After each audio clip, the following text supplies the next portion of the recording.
Hey, what's going on, everybody? All right. So what we got on the plate today? We've got two questions, both from some creative types. Let's see. First one is, I dropped a project with no buzz.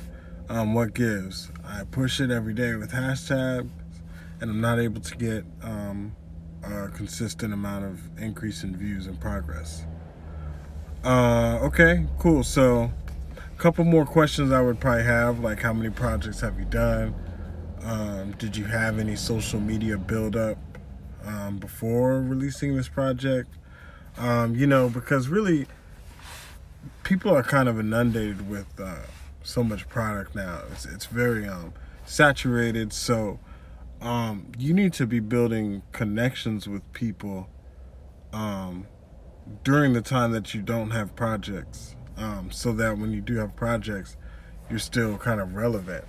I got a DJ buddy who dropped a mix, and some feedback I gave to him was, hey, if you could film your mix and then maybe release certain dope transitions you did during that mix and little clips up into the lead up into the mix, that would keep us more engaged for the long haul. So take your project now that you have it and put it into segments of interesting other content that you can release consistently with it. Maybe you do like a quick 40-second clip about talking about the tracks. Well, then you can release that periodically, and you'll see that you're gonna get like a different kind of buzz. Another thing that was with, back when I was a producer, a music producer, not a film producer, but both of them are these are kind of some of the same principles. I would, pretty much it would go like this. I would make a bunch of beats, make a bunch of content, and then I'd start putting together like stuff that I thought was really good, potential stuff that somebody would like. I'd get maybe about 5 or 8 of those things that are really well polished creative works, and I'd print them up. At the time, people were still taking CDs and stuff. This was like 2007 or 8 that I'm referencing, maybe 9. And I would print CDs and I would go around, and then I would go out and start to network and start handing them out and have my contact, make sure they're printed pretty cool, and just having something to give in people's hands. It was always the first step to really getting to making the project that you did elevate yourself. And I would say, like there's a cave time and there's a show time. Kind of how I look at things. The cave time is, you're in the lab, you're in the dungeon, you're in the grind, you're structuring, you're writing, you're actually producing, you're planning, things that are really kind of like more of a personal downtime for yourself. And then you have your show time, which is when you're out networking, you're showcasing, you're performing, and then you're also listening. And when I say listening, I don't just mean that for musicians. I mean that for filmmakers, you're watching. For writers, you're reading. Everybody should be listening to as many different ways that you can. It's listening to your community. All right, what are they feeding me? Oh, okay, it seems like a lot of people are getting into this. Like, let me go check out some stuff like that. Out here in the valley, like a lot of breweries are opening up. Say you're not really a beer drinker, but then, coming out into your showtime mode, you go and you start to learn what people are getting into that for, So you really have to trust the listening part too when you're out there grinding and seeing what kind of artists are around you. Start getting some feedback on how you've approached people in the past that didn't work, and see what you could do next time. And as long as you trust that you're listening, you're gonna have something appropriate to say as an artist in all your works. So that's kind of enough to get you going and how you should be looking at some projects that you're releasing. Next question we have. How come, this is actually a really good one. How come the only promoters I'm coming across are pay to play?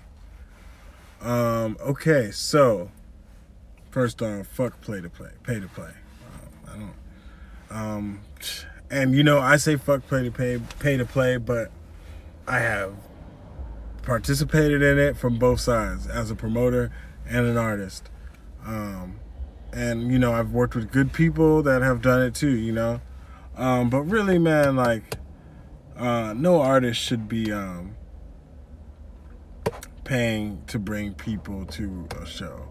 I think it's just stupid, and that just means that your event planning isn't enticing enough for the general public. So I don't know who's getting stimulated out there, but you have to figure that out before you even put the event together. That's just my frame of thinking. Now, you know what I am for, though? Even though I am against pay to play, I will say that I think maybe artists should be putting deposits or something deposited on a show. Maybe it's a merch booth space or something, because we're bringing these events together, and creatives, they're sometimes like the most flaky people. So we need something to keep it going, even if you can't keep your word. And that deposit's non-refundable. And if it's a merch booth or something, you should be able to make that back, no problem. And you should really, what it is if that's all you're encountering in your city, I'm sure there's other kind of shows going on, but maybe they're not approaching you because you haven't brought enough to the table yet. Aside from your music. Pretty much, like, if you're just gonna show up at a show and get your jollies off of performing, but you don't have anything to leave the people with, or to move towards, or stimulate an economy with, you're not really bringing much value to your performance time. And I know, because I've been there. I felt guilty as hell once I started getting out some of my stuff, and to go back, like, when you do have that period when you're on your showtime, you're gonna get busy.